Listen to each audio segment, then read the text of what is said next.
Hollywood bus stop.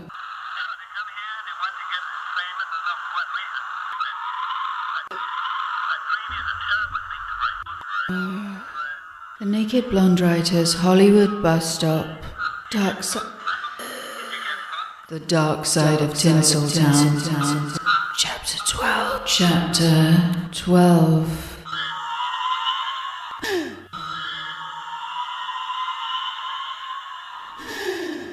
By Hollywood forever had I been branded, a 5-pointed star in my forehead, encrusted with Tinseltown asphalt and splinters of glass from the only bottle of wine I bought, but never got to drink.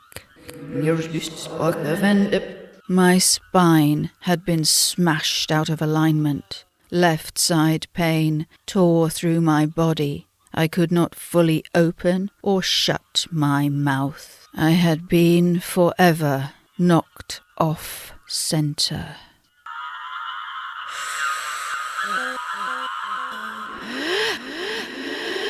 Through the corridors of Cedars-Sinai Hospital on a speeding stretcher I was pushed, beneath ceiling after ceiling of pure, clean white. But though what I saw was bright enough to be heaven, the sound on the ground was direct from Dante's Inferno.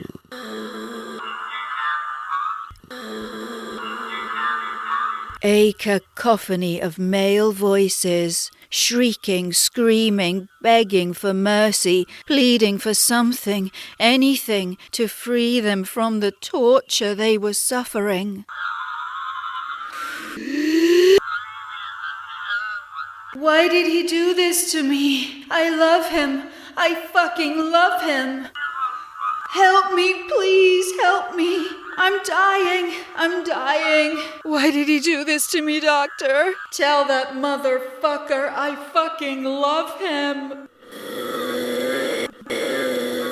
Blurred image of a black nurse brandishing an enormous scissors. She is cutting my body out of my clothes and wrapping me in a blue gown, or maybe a shroud. In a deep voice raised against the screaming, she says, "You sure picked the wrong night to get hit by a car." "Why are they screaming?" I hear myself say. "It's Gay Pride Night," she says. I do not understand. I want no explanation. I want a mirror. I want a mirror. At my request, she shakes her head and says, "All in good time, honey."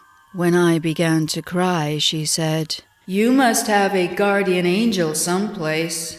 I thought of Clarence in It's a Wonderful Life, but no bells were ringing here.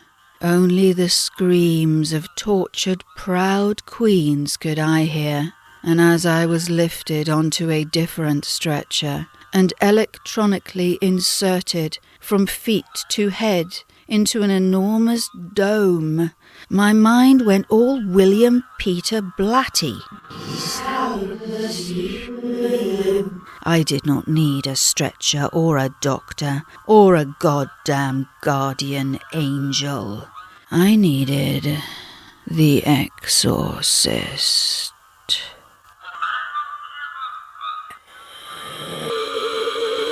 And now the nurse is inserting some hideous device into my anus, while another in uniform sucks my blood through long needles, and machines beep, and all the while the gay underworld is screaming, "Fuck him! Fuck him!" And I can hear Reagan saying to her priest, "Fuck him, Karis, fuck him!" And now the black face of the smiling nurse is telling me once more that I must have a guardian angel somewhere, 'cause there is no internal bleeding, and in the midst of her reassurance, I want to vomit green sludge over everything and everyone, and now comes a smiling man in a white coat, saying, "Hi, I'm Dr. Goldstein. I heard you got hit by a car. Yes, I say. I've only been here 10 days. Oh, you're British, he exclaims. I love your accent. I ask him for a mirror. His perfect smile says no.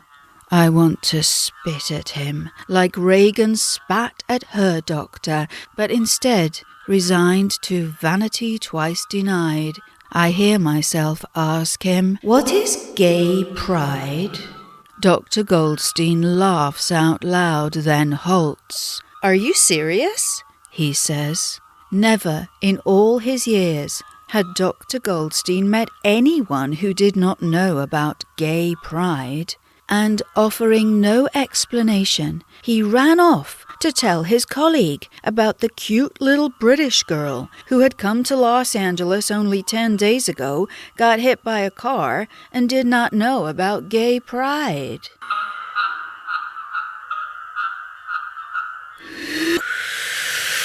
In an open ward full of gay martyrs on stretchers, a blonde man in a leather jacket comes to my side. "Hi there, I'm Colin," he says with a smile. "I'm the guy who tried to pick you up off of La Brea. I just wanted to make sure you're okay." "Oh, thank you," I say, thinking, people are so caring in LA. Colin had been driving the last car that stopped. He had seen it all in close-up live action. "It was the most amazing thing I ever saw," he said, and began demonstrating with wild gesticulations. "It was better than any movie stunt for sure. You flew right up into the air, you did like an awesome double somersault, then you bounced off of the hood and nosedived into the road, and then your whole body flipped backwards and you landed on your back. It was like the most amazing thing I ever saw. It was totally, totally awesome." Colin's flailing arms and monologue were suddenly cut short by a tall, serious man in uniform. "Hi there, I'm the county sheriff. Just wanted to ask if there's anyone in LA who can come get you later." Then I remembered where I was supposed to be. I remembered Paolo, my new roommate, and his phone number was in my bag, but where was my bag? Drenched in blood and Hollywood grit. The sheriff said he would go look for it and tell Paolo to come get me. I knew that Paolo had no car, only a push bike and a DUI. Overhearing this, Dr. Goldstein said, "I can drive you home later if you like. I finish my shift at midnight." Colin gave me his number, and just before departing, he whispered in my ear, "You must have a guardian angel, honey. You are gonna make so much money." Next, I was asked to sign an official-looking form, some sort of contract between me and Cedars-Sinai Hospital. It said I would be liable for hospital costs, and suddenly it hit me as hard as the car. I am in America. There is no National Health Service here. An accident of this magnitude in America costs money. Too much money for someone like me.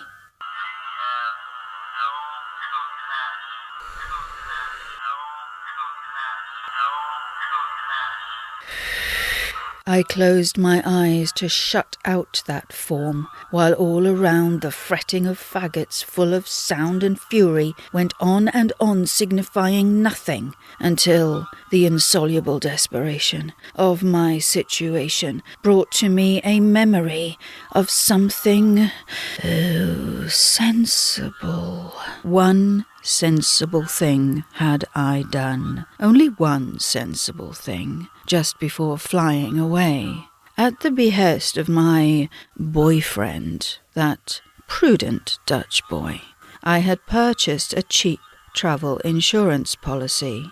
"Get insurance," he had said.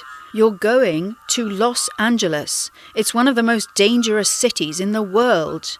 Back then, I had believed myself an unbreakable superwoman. Never again would I trust Nietzsche. Trust Nietzsche. I could see him now, the Dutch boy, fast asleep, 8 hours ahead of me in time. His gentle feline features serene in the quiet cul-de-sac where stood our house without a phone, the place he had tried to make our home. He really must have loved me, and from his love I ran away. He had come from Amsterdam to London, and from London had he followed me to Wales. Poor romantic dreamer that he was, reading Gustave Flaubert by night, writing songs called Surrender by day, because even in Britain I was surrounded by wannabes. All any of us wanted to be was famous. My generation. All any of us wanted was our faces in the paper.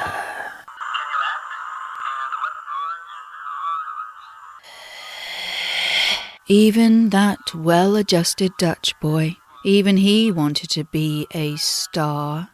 And I remembered the fights caused by my drunken nights, and how my possession had plunged to such demonic depths that he finally punched me in the head and begged that I would die. And remembering this now, I understood why violence was his only option left. And now I was glad I had taken his advice and bought the insurance policy, even though it could not save me from the facts.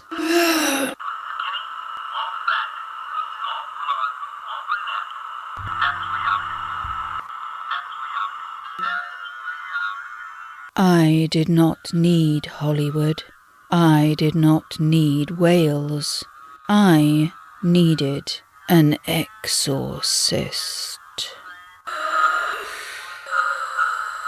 I had been drinking and dying, drinking and reading, drinking and crying for so long back then that time had stopped. Until one afternoon he had picked me up off the floor, sat me on his lap and softly said, "Where's the girl I fell in love with?" He had taken my face in his hands and made me open my eyes.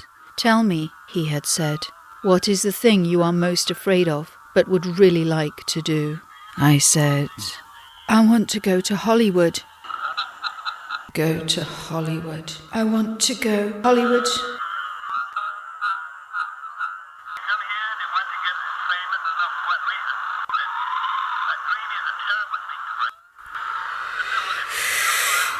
Could it all have happened less than a month ago?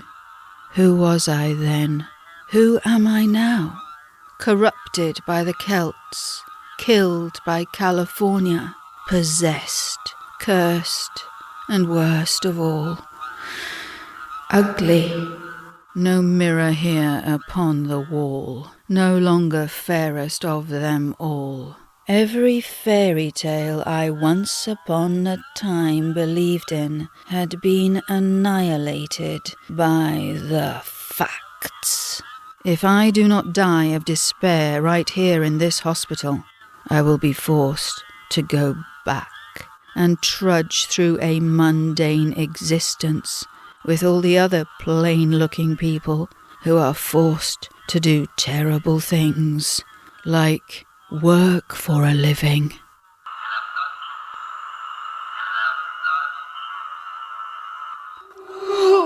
And with these thoughts battering my brain, I was wheeled away to a private room where my deformities could no more frighten the proud homosexuals on the ground.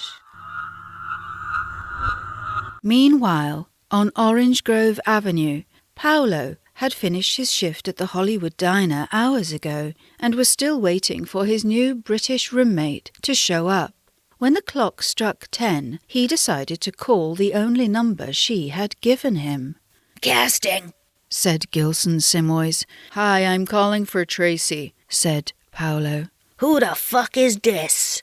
asked Gil. "I'm calling to speak to Tracy," said Paolo. "She was supposed to meet me at 6. "And who the fuck are you?" asked Gil. "Just tell me where she is," said Paolo. "She ain't here. She's a fucking lying dyke. She took off hours ago," said Gil. "Are you sure? 'Cause she was supposed to meet me at 6. "Tell me who you are," screamed Gil. "Tell me where she is," said Paolo. "You stole my girl, you fucking rapist." Paolo hung up. What the fuck, he thought.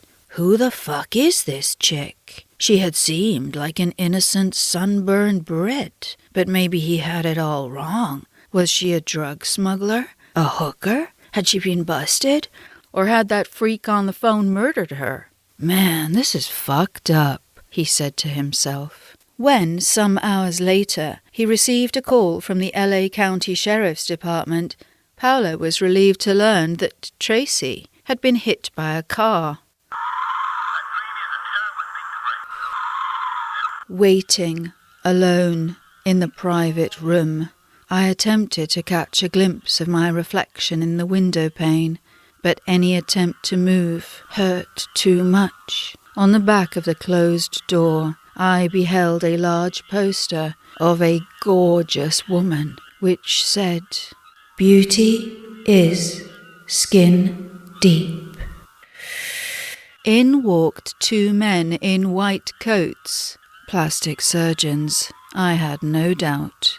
"Hey you," said Dr. Goldstein. "This is my colleague, Dr. Steinberg. I've been telling him that you don't know about gay pride." "So you're new in town, huh?" said Dr. Steinberg. "Yes," I said. "I've been here for 10 days. Dr. Steinberg shrugged and said, 10 days and hit by a car. Welcome to L.A. "Can I have a mirror?" I asked. Dr. Goldstein, understanding that all girls in Hollywood are justifiably and rightfully vain, said, "Don't you worry, sweetie. This guy standing next to me is the finest plastic surgeon at Cedars. By the time he's finished with you, you're going to look better than you did before the accident." From his manicured hand I accepted 2 red pills and a cup of water, and as we waited for the opiates to numb my nerves, Dr. Goldstein asked, "Have you ever been to the House of Blues?" "No. Is it nice?" I said. "It's my favorite place in L.A. I'm going to take you there when you're all fixed up." And then Dr. Steinberg pushed a long needle into my top lip, and I almost spat at him. "You can't possibly feel that," he said. But feel it I could, and thus was I granted 1 more red pill. "This is the absolute limit, sweetie," said Dr. Goldstein as we waited some more. "Those are super strong painkillers. We don't want you to OD." Alas, no poppy derivative could obliterate the pain. So I tolerated Dr. Steinberg's needle as Dr. Goldstein spoke of nice places to go and things to do in L.A., all of which sounded expensive.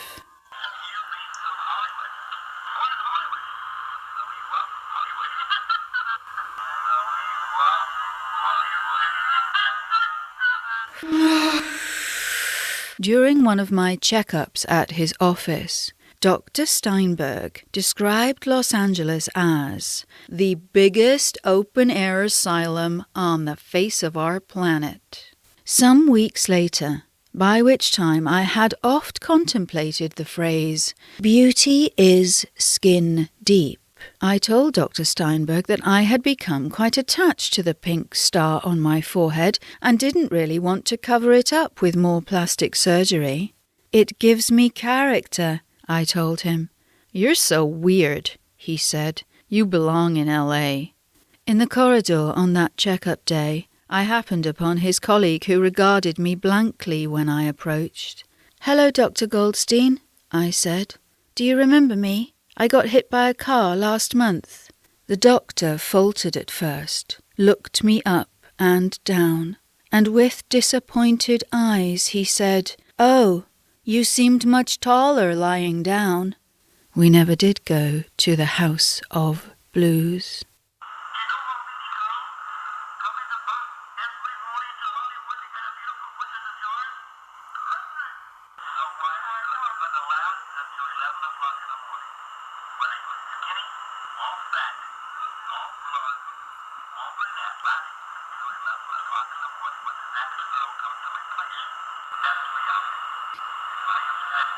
It must have been nearly midnight by the time I was all sewn up, and not long after that, in walked Paolo. In typical British fashion, the first thing I did was apologise. Paolo said, "Oh, shut up. You Brits kill me. What, you're sorry you got hit by a car? Come on." "So what happened? I bet you were looking the wrong way." "No," I said. "I looked at the driver, honestly. All the cars had stopped." "I'm just fucking with you," Paolo said. "But I did tell you not to walk, didn't I?" Dr. Goldstein drove us home with Paolo's bike in the trunk. Supported on both arms, I struggled up the steps of 315 North Orange Grove Avenue and was helped into my new bed. "I got so worried that I called that casting dude up in Hollywood," Paolo said. "He is one fucked up guy." He told me about his conversation with Gil, to which I responded, "That fucker wouldn't give me any money for a taxi. This is all his fault." "I'm just glad you're okay," said Paolo. "Now take it easy. I'll be right down the hall if you need anything. And think about this. You are gonna make so much money." I did not understand and was too tired to inquire.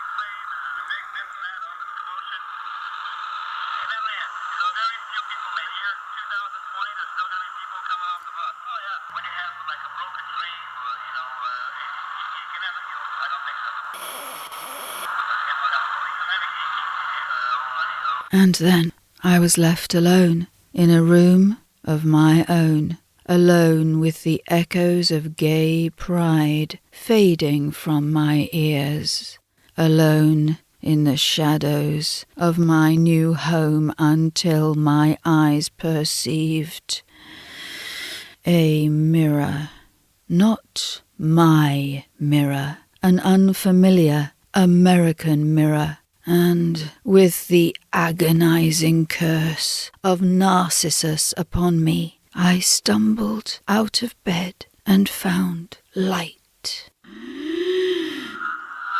There I beheld a reflection so grotesque that Mary Shelley herself might have narrated the scene, and as my fingers traced the edges of that bloody pink star now neatly stitched into my forehead, I felt the pain of this wicked dream which had seized my heart so long ago. This wicked dream now stamped into my head like some perverse Hollywood-style stigmata. And suddenly, I know not from where, there came forth from my lips a terrifying prayer. Cancel my ticket to the resurrection. Take me the way of retribution. Let this star on my face serve as testimony. I surrender to inverted destiny. Guardian angel, hallowed be thy name. A face for a face, a dream for a dream. Thus is my Hollywood prophecy. Make the cobra crawl with arms outstretched to the Christ stuck on his wall of hypocrisy. No more shall he send forth casting calls, for from his 9th floor he shall soon fall, and from me there will be no forgiveness, no fortune, nor fame. We shall crucify him in the name of vengeance. Crucify him in our Tinsel town apocalypse, and leave him for all eternity bleeding at the Hollywood bus stop. Hollywood bus stop.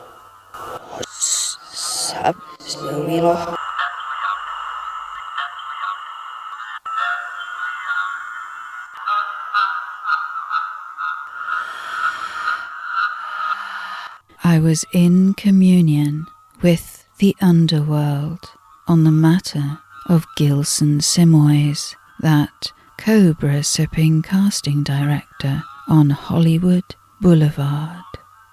I had not yet acquired sufficient wisdom to know that in this life there are no accidents. All I knew as June 10th, 1994, came to a dark conclusion was that Gilson Simoys had caused my destruction, and for that his time was short.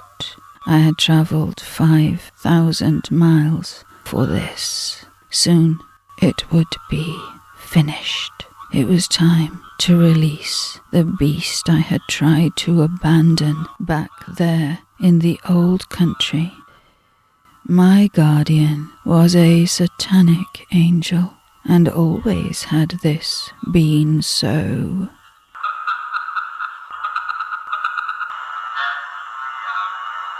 I could elaborate on the relish with which acceptance of my black soul came before I plunged into unconsciousness. But this story is not about me. This story is not about me. This story is not about me. Copyright. The Naked Blonde Writer, 2023. Hollywood Bus Stop. What's up, Willow?